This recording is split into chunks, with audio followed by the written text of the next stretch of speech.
Bien, acá vamos a retomar desde acá la clase de hoy.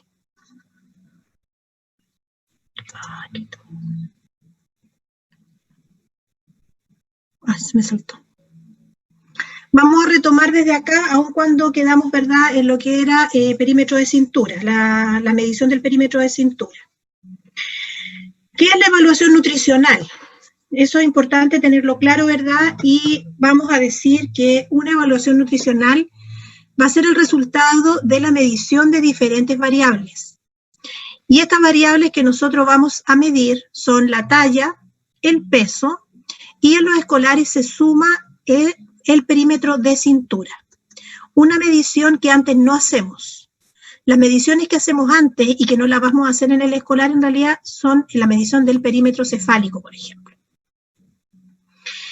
Entonces, la evaluación nutricional va a depender, o va a ser el resultado de la medición de estas variables y también del balance que se produce entre la ingesta y los requerimientos de nutrientes, que va a definir si estamos en un peso, en un estado nutricional normal, sobrepeso, obeso, o al revés, estamos bajo peso o desnutridos.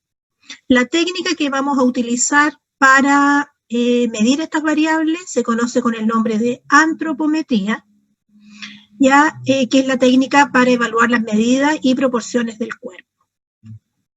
Cuando un niño o una niña no la podemos pesar o medir porque no se puede poner de pie, porque está en una situación de postración, lo que debemos hacer ahí es utilizar otras técnicas donde se miden se mide por tramos. Ya vamos midiendo por partes, ¿no es cierto? Y ahí hay unas fórmulas que se utilizan para poder hacer los cálculos. Las que mejor hacen esto, y esto es tema de las nutricionistas cuando ya son evaluaciones, ¿no es cierto?, un poco más complejas. Para pesar vamos a utilizar la balanza, para medir vamos a usar el tallímetro y la circunferencia de cintura que la vamos a medir, ¿no es cierto?, con una cinta métrica. El criterio que vamos a utilizar para evaluar el estado nutricional es el índice de masa corporal en los niños, en los escolares y en los adolescentes, que se mide, ¿verdad?, que se calcula dividiendo el peso en kilos por la talla del escolar al cuadrado, en metros. Esto nos va a dar un número y ese número es el que nosotros vamos a llevar a nuestras tablas o a nuestras curvas para determinar cuál es el estado nutricional del niño en cuanto a su peso y talla. Los otros indicadores son la talla para la edad, que también la vamos a revisar, y el perímetro de cintura, que nos va a aportar bastante en términos predictivos de factores de riesgo.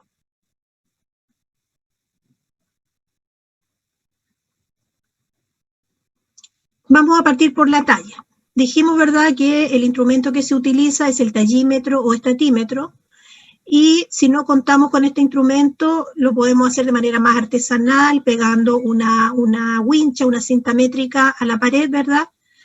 Y en esas condiciones podemos medir a los niños. Idealmente, con poca ropa, ¿no es cierto?, que nos va a facilitar el procedimiento. Debemos tener cuidado de que el niño esté descalzo y también que las niñas especialmente estén sin pinches, moños, o algún artefacto, ¿no es cierto?, algún adorno en la cabeza que interfiera con la medición.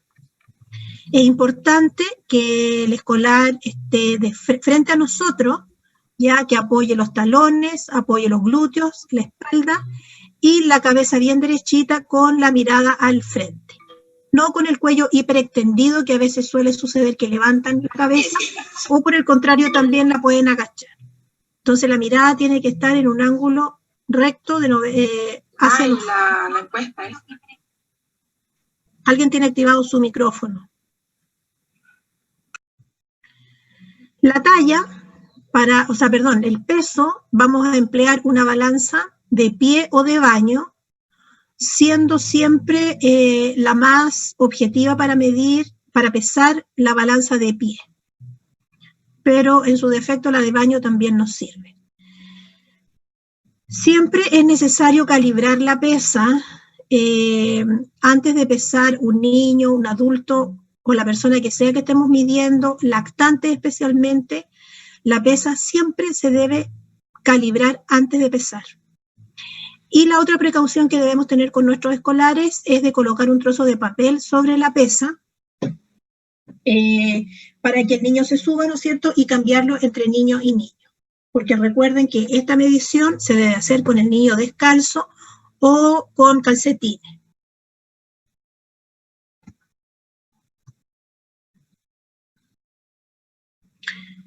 La medición del perímetro de cintura, ya lo vimos también. Esta es una medición que se hace con el niño de pie frente a nosotros. Puede estar en ropa interior o le podemos solicitar que se suba la polera y se baje un poquito el pantalón, porque lo que es importante es ubicar en este niño las crestas ilíacas y el ombligo, ¿verdad? Esa es la zona que debemos tener a la vista para pasar nuestra cinta métrica alrededor de la cintura. Entonces, tocamos las crestas ilíacas en el borde, ponemos nuestra cinta métrica pasando por el ombligo y esa es la medición que vamos a registrar. Es importante acá que el abdomen del niño esté relajado y para eso es que se usa esta técnica de pedirle que tome aire y que exhale para que sea fidedigna nuestra medición. Entonces, esos son los parámetros que vamos a evaluar: peso, talla y perímetro de cintura. Los instrumentos que vamos a utilizar son la pesa, el tallímetro y una cinta métrica, una wincha de medir. ¿Para qué? Para poder evaluar entonces finalmente el estado nutritivo. Y vamos a partir mirando cómo se evalúa la talla. Para evaluar la talla de un niño, se debe evaluar con el indicador talla para la edad, ¿ya? Debido a que este es un buen reflejo de una dieta adecuada y de un estado nutricional a largo plazo. La talla-edad nos va a dar ese reflejo de que el niño ha tenido una dieta adecuada y que su estado nutricional no se ha dañado, y del estado nutricional a largo plazo. La talla, cuando un niño se desnutre o baja de peso, lo último que se deteriora es la talla. Por eso es un buen indicador. Cuando ya la talla se altera, ¿no es cierto?, en un niño que ha bajado de peso y además tenemos una alteración en la talla, eso ya es una situación grave. El peso es mucho más fácil de recuperar que la talla, entonces debemos cuidar este parámetro. Cuando la talla está alterada puede mostrar un problema de salud crónico en niños, por ejemplo, que tienen problemas de insuficiencia renal. Se ve esta situación, niños con problemas de tipo respiratorio crónico, también son niños bajo peso y que han sufrido muchas veces deterioro de su talla. También la talla baja puede ser secundaria a una talla baja al nacer. El promedio de talla para los recién nacidos es alrededor de 50 centímetros, ¿ya? Bajo los 50 centímetros, bajo 46, 47 centímetros, ya hablamos de que un niño de talla baja al nacer. O también puede estar determinada por carga genética, que es lo más habitual que nos vamos a encontrar nosotros. Y en ese sentido hay que mirar a los papás o preguntar por la talla de los padres, ¿verdad?, para no cometer errores, no pensar que estamos frente a un niño de talla baja en circunstancias de que tiene una mamá o un papá que son bajitos. Y aquí tenemos el cuadro que la guía que nosotros vamos a tener para hacer el diagnóstico de evaluación de la talla. Para esto vamos a usar las tablas, las curvas de talla-edad, y estas curvas vienen en desviaciones estándar, ¿ya? Y vamos a decir que la niña o el niño tiene una talla normal cuando se encuentra en la desviación estándar menos 0,9 a más 0,9. Esto lo vamos a ver a continuación en la gráfica, en la curva, para que lo puedan entender mejor. Entonces, talla normal entre menos 0,9 a más 0,9. Hacia arriba en esta curva lo que vamos a encontrar, o los vamos a catalogar a las niñas o niños como talla normal alta, cuando se encuentran en la desviación estándar más 1 a más 1.9. Y talla definitivamente alta cuando están en la desviación estándar 2, más 2 o mayor de más 2. Y hacia abajo en la curva lo que vamos a encontrar, ¿no es cierto? Tenemos los talla normal y después tenemos lo que vamos a diagnosticar como talla normal baja en la desviación estándar menos 1 a menos 1.9 y ya retraso de la talla o talla baja cuando están bajo la desviación estándar menos 2 o igual a menos 2.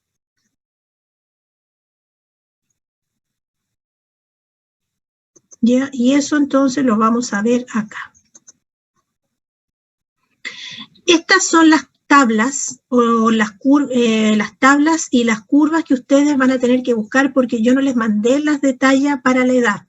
¿Ya? Entonces esta, ustedes la encuentran aquí en la web, ponen patrones de crecimiento para la evaluación nutricional de niños, niñas y adolescentes y les va a aparecer todo esto que están viendo acá, que es como un libro, porque vienen todas las tablas, todas las curvas para todas las edades, desde recién nacido hasta los 18, 19 años. Aquí en este documento es donde van a encontrar la tabla talla por edad. Y en eso tienen que fijarse bien, el título, ¿no es cierto?, talla por edad. Lo otro que tienen que mirar muy bien en una curva es para quién es esta tabla. Y ahí dice, en niñas y adolescentes, o sea, es de mujeres. Y lo tercero es las edades que comprende esta tabla para ver si me sirve, porque tengo curvas para 2 años, tengo curvas para los menores de 5, entre 0 y 2 años, entonces tenemos que mirar esta parte de acá. Cuando ya tenemos estos datos y sabemos que esta es la curva correcta que nos sirve, entonces vamos a mirar esta curva y a ubicar a nuestra niña. Y lo primero que tenemos que mirar acá es dónde está la mediana. Y aquí la mediana, este es un gráfico muy bueno porque indica claramente cuál es la mediana, que está en negro. Y aquí está lo que yo les decía de las desviaciones estándar. Tenemos la mediana y hacia arriba tenemos más 1, más una desviación estándar, más 2 desviaciones estándar. Y hacia abajo, menos 1, menos 2. ¿Qué pasa? Que las niñas, la talla normal, dice la norma que está entre más 0,9 y menos 0,9. Porque cuando el número nos cae en la línea, ¿ya? Eso ya es una talla alta, una norma, o sea, una talla alta normal. ¿Ya? Entonces aquí tenemos los normales, talla alta, y ya los muy altos, los que están sobre las 2 desviaciones estándar. Y hacia abajo lo mismo. Entre menos 1 a menos 1.9 tenemos los niños con talla normal baja, y ya si algún niño nos cae en la curva del menos 2, ese niño ya lo tenemos que catalogar no como una talla normal baja, sino que como un niño con retraso de la talla. ¿Qué es lo que uno suele ver? Esta tabla no nos muestra mucho, pero si nosotros tuviéramos el carnet de control de esta niña, podríamos ver, ¿no es cierto?, cómo ha crecido a lo largo de su ciclo vital previamente. Entonces, lo importante es que los niños crezcan en un mismo, que no se cambien de canal y sobre todo que no se caigan del canal donde están creciendo. Si yo tengo una niña que va creciendo aquí en este canal, es normal, ¿ya? Va a ser normal. Pero si en algún minuto esto se me cae acá, pensando en la talla, eso es una alerta roja y que debemos poner atención. ¿Qué pasó ahí? ¿Ya? Y sería muy llamativo porque estas situaciones de diagnóstico de talla baja se deben hacer en la etapa del preescolar o en el escolar temprano. No cuando, porque si el niño ya lo tenemos próximo a iniciar la pubertad, especialmente en las mujeres, ya no hay mucho que hacer en cuanto a recuperación de la talla.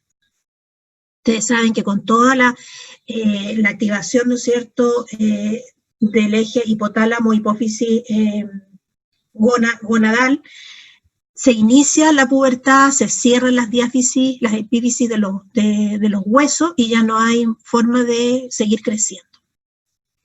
Pero a esto es lo que nosotros tenemos que estar alertas, ¿no es cierto?, cuando hacemos evaluaciones de talla. Aquí está la estatura en centímetros y aquí están las edades de los niños. Esta tabla es bastante buena porque nos permite ubicar a niños, por ejemplo, 5 años, 3 meses, 6 meses, 9 meses, 6 años. Tiene más alternativas para ubicar al niño. Pero dígame. ¿Y si crece más de lo esperado, igual es alarmante o eso no es alarmante? No, no es tan alarmante, a no ser que se pegue un súper estirón, ¿no es cierto?, que tengamos un niño de 8, 9 años y que es una niña y que se pegue así como un súper estirón. Más bien, en ese caso hay que observar más que alarmarse, porque tendríamos que ver como gigantismo ahí, pero esos son muy extrañas. Lo habitual que encontremos nosotros en nuestra población es que seamos más bien chicos, ¿ya? Ese es el tema. Y el problema, como les decía, no es ser chico, porque podemos tener un niño también que siempre creció en el canal -1, pero nunca se cayó de canal, o sea, creció, es chico, pero mantuvo un crecimiento normal. Eso tampoco nos va a preocupar.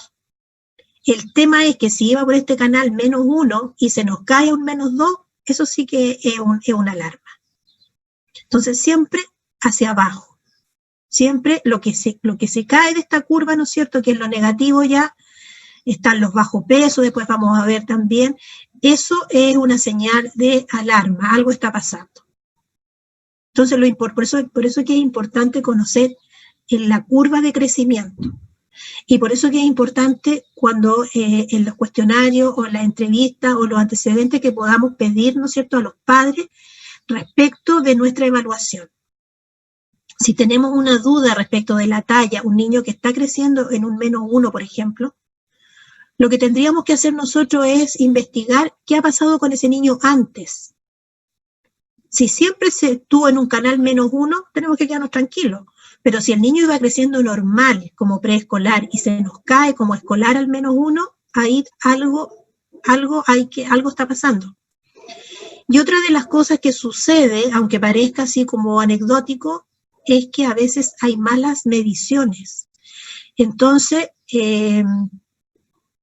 uno siempre cuando mira el dato anterior como para tener un parámetro, ¿no es cierto?, de lo que puede esperar. Pero nos podemos encontrar que medimos y que estamos seguros de lo que estamos midiendo y si medimos la anterior, el niño era más grande, ¿ya? Y se nos achicó. Nunca un niño se puede achicar de un control a otro. O se mantiene en su talla o crece, pero no se puede achicar. Entonces, cuando nos ocurran esas cosas, especialmente cuando estamos evaluando lactantes, que sucede como con frecuencia, hay que dejar una nota. Y porque hay que estar atento a ese detalle de ese detalle de la talla. ¿Ya? Entonces, esta es la curva que vamos a utilizar para clasificar a nuestros niños de acuerdo a la talla y edad. Y como les decía, las tablas están por edad y por sexo. Ahora, la evaluación, ya vimos la evaluación de la talla, ahora vamos a ver qué vamos a hacer con el peso o el índice de masa corporal, que es el otro parámetro. ¿Ya? Aquí nuevamente aparece, para que no se les olvide, ¿verdad?, la fórmula para calcular índice de masa corporal. Y aquí aparece una tablita o un recordatorio, ¿verdad?, que debemos tener muy presente. Lo podemos anotar en una libretita y tenerlo a mano, porque resulta que en las tablas de lactantes nosotros vamos a encontrar que vienen por mes, 1 mes, 2 meses, 3 meses, ¿sí?, 18, 24 meses. Pero ya en las tablas de los escolares encontramos que las tablas vienen por años, o sea, cada 6 meses. Por ejemplo, dice 6 años y medio, 7 años y medio. Entonces, ¿qué pasa si yo tengo un niño que tiene 7 años, 7 meses? ¿Dónde lo ubico en esa tabla si las únicas alternativas que tengo es 7 años, 7 años y medio, 8 años? No puedo ir yo al tuntún a buscar a ver si me aproximo más para acá, más pegadito para el 8, a lo mejor ahí me calzan. Entonces, para eso se hizo esta tabla de aproximación de la edad, ¿verdad? Para cuando nos enfrentemos a una tabla que no nos dé, que las alternativas, digamos, sean más limitadas. Entonces, esta tabla que se usa para todas las edades, o sea, para después de los 6 años, dice que un niño que tenga de 6 años a 6 años, 2 meses, lo que vamos a usar la referencia de los 6 años para ubicarlo en nuestra curva o en nuestra tabla. De 6 años, 3 meses a 6 años, 8 meses, vamos a usar la referencia de 6 años y medio. Y si el niño tiene entre 6 años, 9 meses y 7 años, 2 meses, vamos a utilizar la referencia de los 7 años. Y esto entonces, por eso les digo que hay que tenerlo como a la mano y estarlo mirando, porque uno se puede equivocar, ¿no es cierto? No. Estás mirando, si tengo un niño que tiene 8 años, 2 meses, ¿dónde lo voy a ubicar?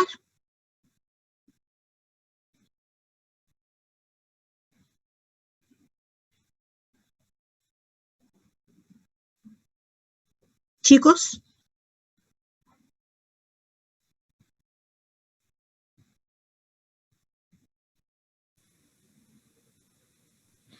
Si estoy evaluando a un niño que tiene 8 años, 2 meses, ¿no es cierto? Tengo que ir a mirarlo en la tabla en donde dice 8 años. De eso se trata. Si tengo un niño que tiene 7 años, 9 meses. 8 años. 8 años. ¿Ya? Para eso esta tabla de ajuste de la edad, para poder ubicarlo lo más objetivamente posible dentro de nuestra tabla y no, o de la curva, y no andar buscando como al tuntún, ¿no es cierto?, poniendo nuestro registro. Entonces, vamos a mirar acá nuevamente, volvemos a la curva que teníamos, pero ahora yo voy a avanzar aquí y va a aparecer la tabla de índice de masa corporal por edad para las niñas. Esta tabla es distinta a la que yo le estoy hablando, porque esta tabla tiene, por ejemplo, 3 meses, o sea, por ejemplo, 6 años, 3, 9. Entonces, si el niño tiene 6 años, 2, ahí sí que yo puedo entender, ¿no es cierto?, que la mitad de este cuadrito están los 2 meses.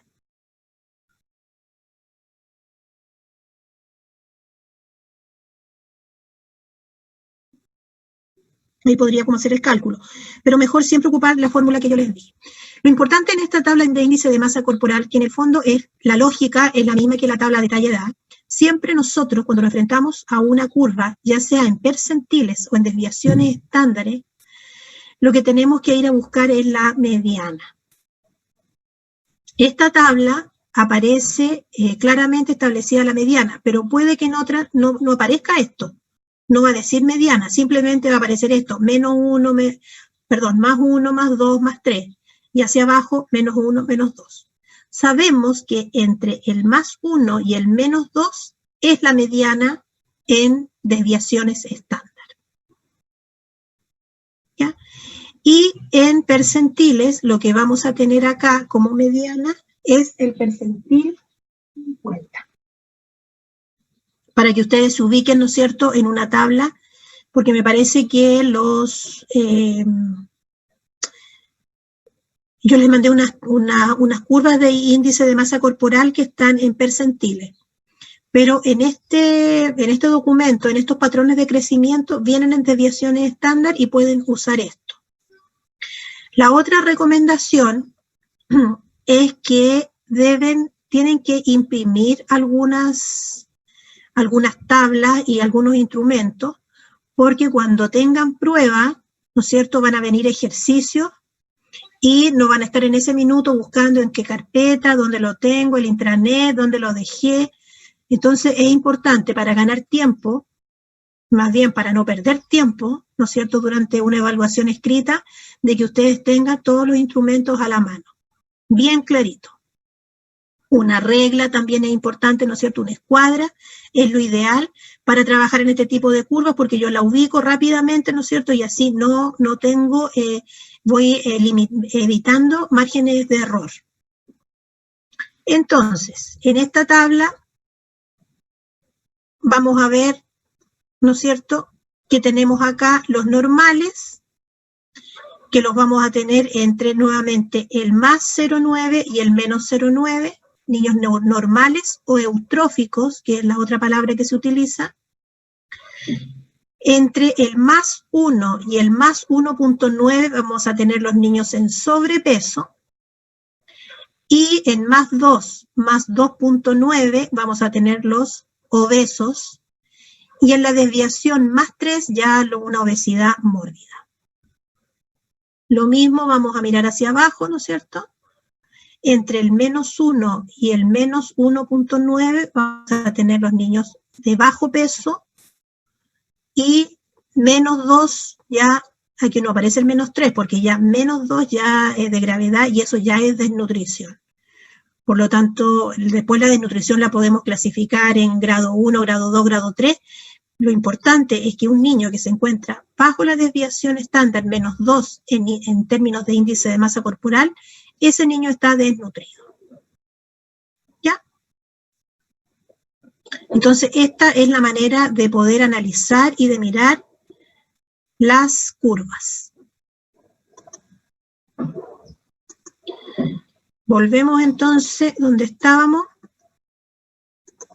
¿no es cierto? Y esto es lo que yo les estaba diciendo recién. Esta, así como vimos el cuadro para la evaluación de la talla, estos son los patrones, ¿no es cierto?, para el índice de masa corporal.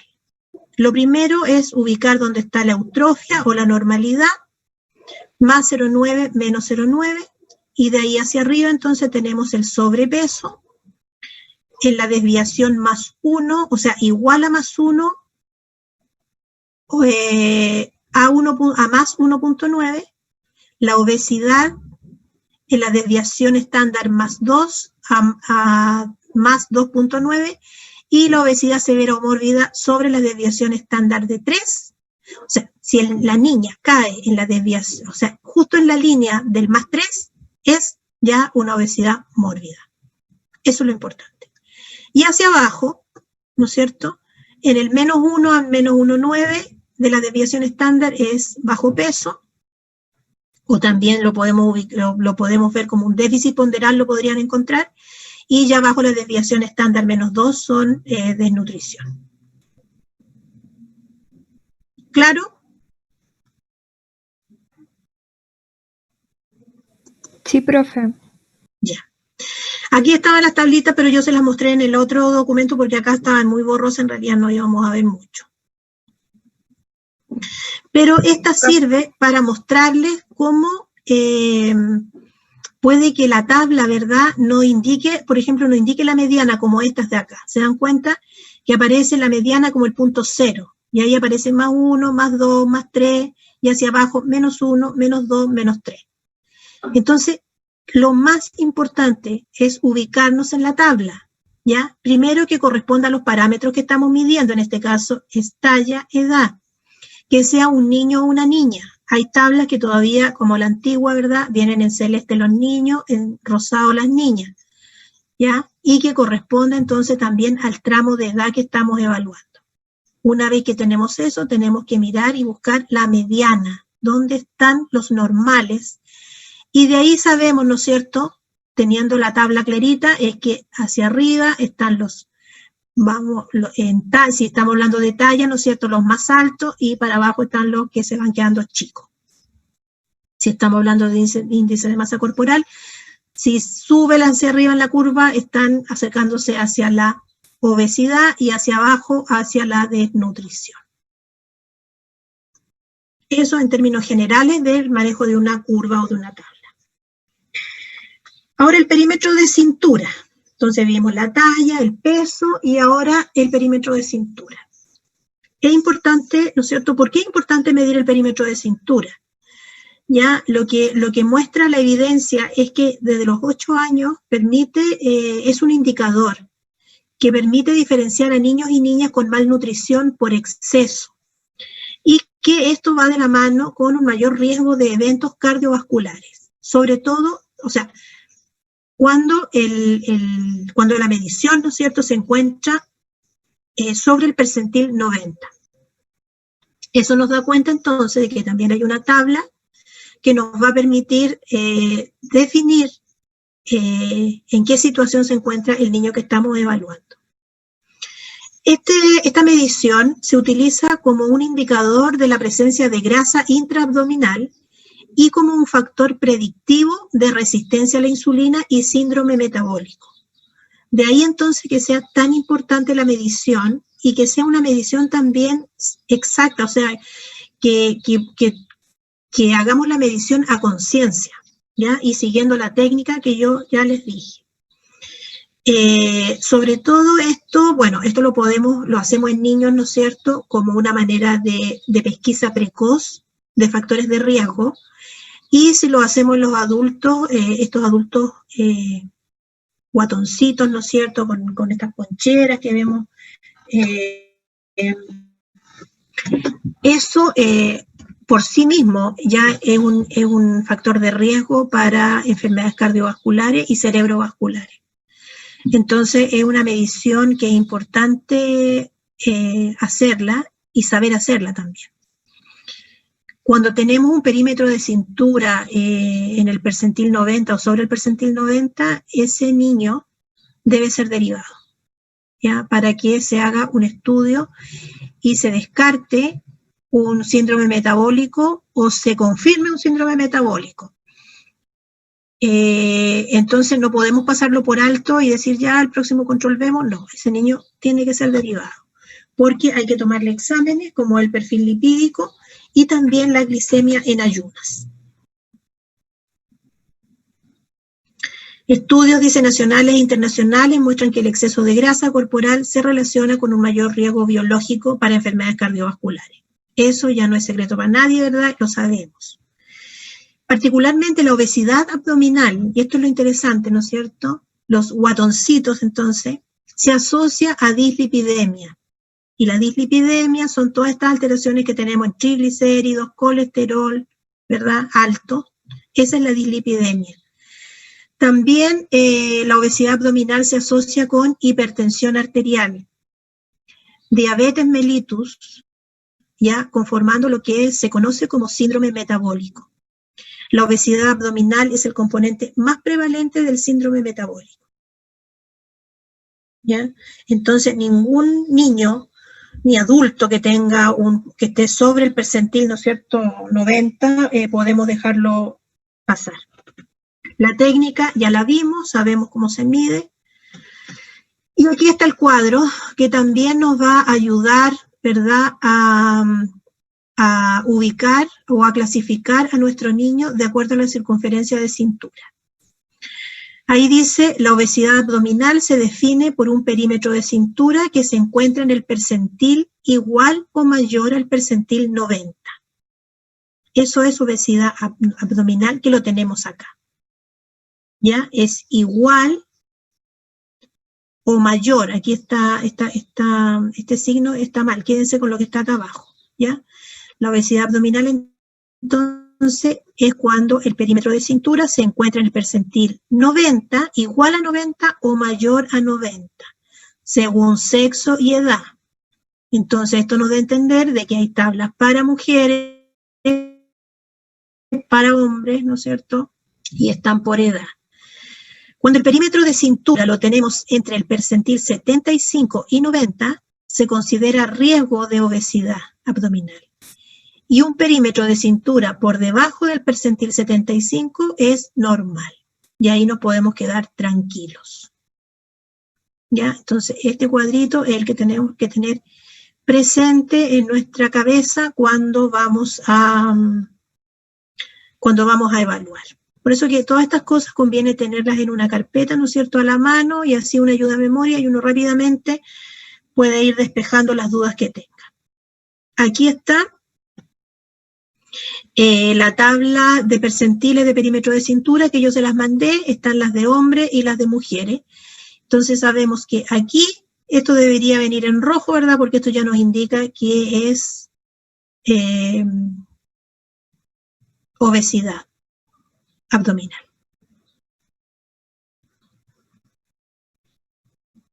De aquí del 75 hacia arriba, ya lo que está entre el 75 y el 90, ya estamos con problemas.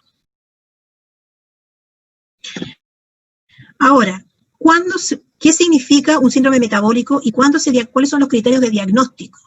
Para que se conforme el síndrome metabólico, necesitamos que se cumplan estas cosas de acá. Necesitamos un perímetro de cintura, presión arterial, triglicéridos, el HDL, ¿no es cierto?, que viene en la medición del colesterol, y la glicemia.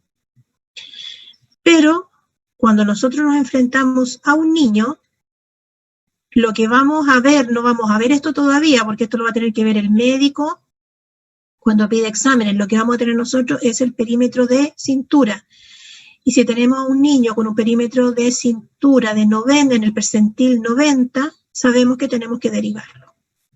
Y otro antecedente que vamos a tener con estos niños, porque le vamos a pedir presión arterial también. Si el percentil está en el 90 o sobre el 90, esto es una suma para derivarlo, es un factor más para derivarlo, pero el perímetro de cintura por sí solo, alterado, hay que derivarlo, ¿ya? Entonces, se conforma el síndrome metabólico cuando tenemos un perímetro de cintura en el percentil 90, cuando hay una presión arterial que está también en el percentil 90 o sobre ella, cuando los triglicéridos están sobre 100, cuando la lipoproteína HDL está en 40, y la glicemia, esto es muy importante, cuando la glicemia en ayuno es de 100 miligramos o más. Esto conforma, con todos estos parámetros dentro de esto que estamos viendo acá, una persona está conformando, ¿no es cierto?, un síndrome metabólico. ¿Y qué es el síndrome metabólico? ¿Cuál es el problema? Es que es de alto riesgo, ¿verdad?, para las enfermedades cardiovasculares. Y estos niños deben ser derivados y deben ser tratados. Y tratados de manera integral, no solamente por una nutricionista. Son niños que van a requerir probablemente un apoyo también para todo lo que tenga que ver con la actividad física, y algunos de ellos también necesitan ayuda a nivel psicológico. Profesora, dígame. ¿A los niños en riesgo de obesidad, o sea, los que tienen un percentil mayor a 75, no se les hace una derivación para evitar que sigan? Sí, también esos niños se pueden derivar a la nutricionista o dejarlos con controles más seguidos para hacer como un seguimiento. Pero ese niño ya, claro, ya está en alerta. Y lo ideal sería derivarlo para que nos llegue, ¿no es cierto?, al percentil 90. Sí. Ya, profe, gracias.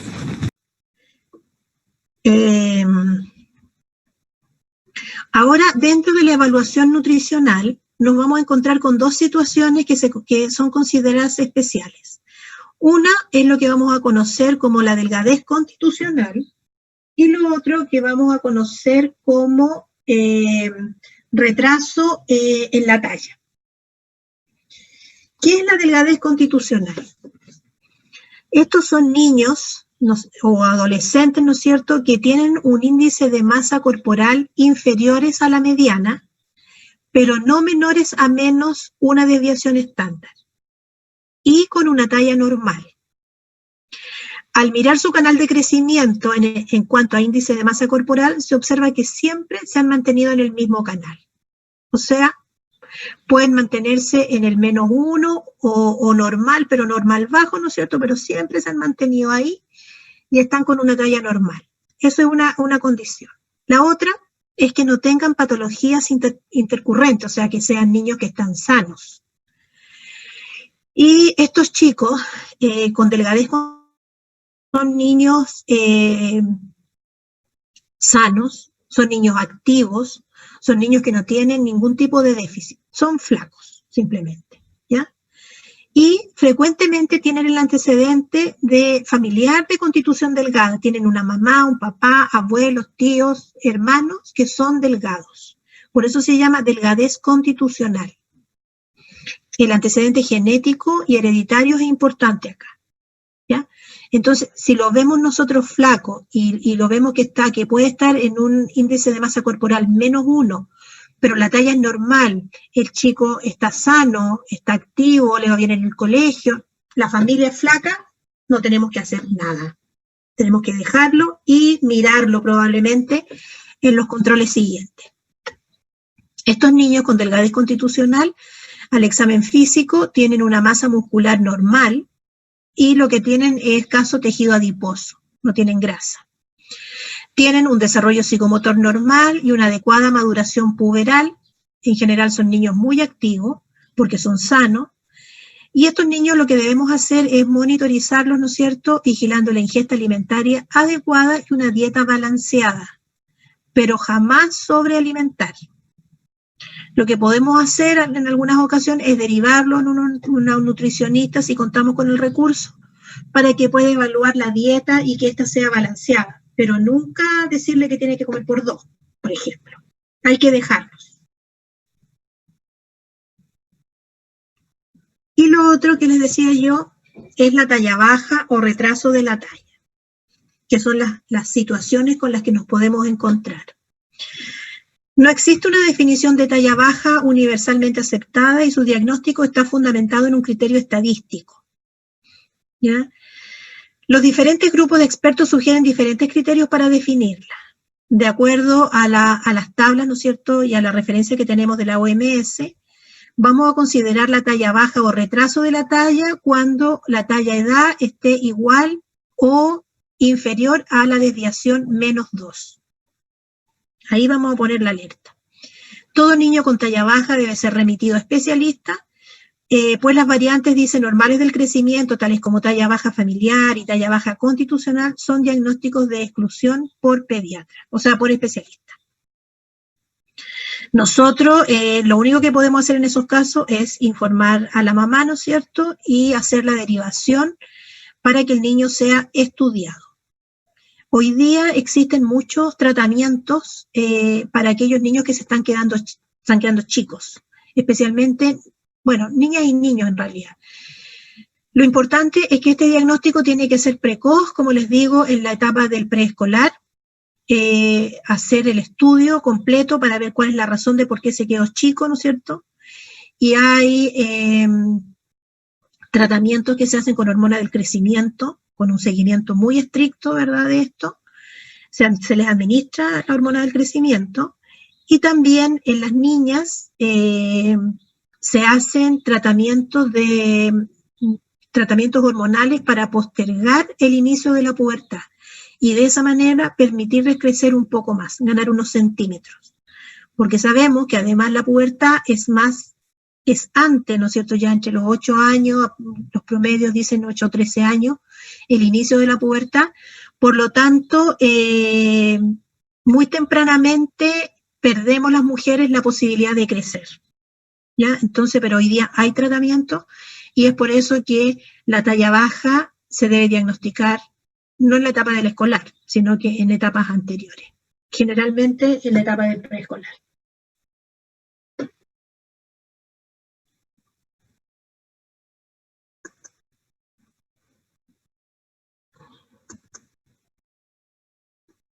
Ya, entonces, eso es lo que teníamos que ver en evaluación nutricional. Para esto, también otro dato que es súper importante es tener la fecha de nacimiento de los niños, porque tenemos que saber los años con meses. Entonces, si uno le pregunta la edad del niño, el niño le va a decir la edad, siempre en términos, nadie anda diciendo tengo, no sé, 6 años, 3 meses. Entonces, uno tiene que pedir la fecha de nacimiento y ahí calcular, ¿no es cierto?, la edad con los meses. Y vamos a ver que en los chiquititos, en los más chicos, hay que ver hasta los días para hacer los cálculos exactos de la edad de los niños. ¿Alguna duda? ¿Algo que quieran preguntar? Yo les recomiendo que busquen estos patrones de crecimiento que son del MinSal. ahí está súper completo todo lo que tiene que ver con evaluación nutricional. Viene también de qué se tratan las desviaciones estándar, los percentiles, un poco para entender, ¿no es cierto?, de dónde nacen estas tablas. Estos son evaluaciones y datos estadísticos que se hacen en estudios de poblaciones gigantescas. De hecho, nosotros usamos, las tablas que se usan son tablas ajustadas a la población chilena, por eso que a veces también son un poco más exigentes y sobre todo en términos de talla. A veces antes, años para atrás, digamos, cuando había mucha desnutrición, los niños, como son tablas exigentes en cuanto a talla, salían casi todos chicos, ¿ya? Y se han hecho ajustes a la población chilena. Entonces se estudian grandes grupos y de esa manera se van construyendo las tablas, ¿no es cierto? Y se va viendo cómo estos grupos de niños se distribuyen en estas tablas. Hay una tarea, Francisca, bueno, hoy día no se pudo conectar con nosotros, pero ella me mandó la tarea, yo se las voy a enviar a ustedes. Necesito, les vuelvo a reiterar, que tienen que activar sus correos institucionales, el correo que les da la UTA. Pero para aquellos que no tengan ese correo activado y solo por esta vez, les voy a pedir que me envíen al chat su correo para poder enviarles la prueba. Terminando esta clase, yo les voy a enviar la tarea y ustedes se la tienen que devolver a Francisca antes de las 4 de la tarde. ¿Ya? Ella revisa las tareas. Profesora, yo tengo algo que informarle. Dime.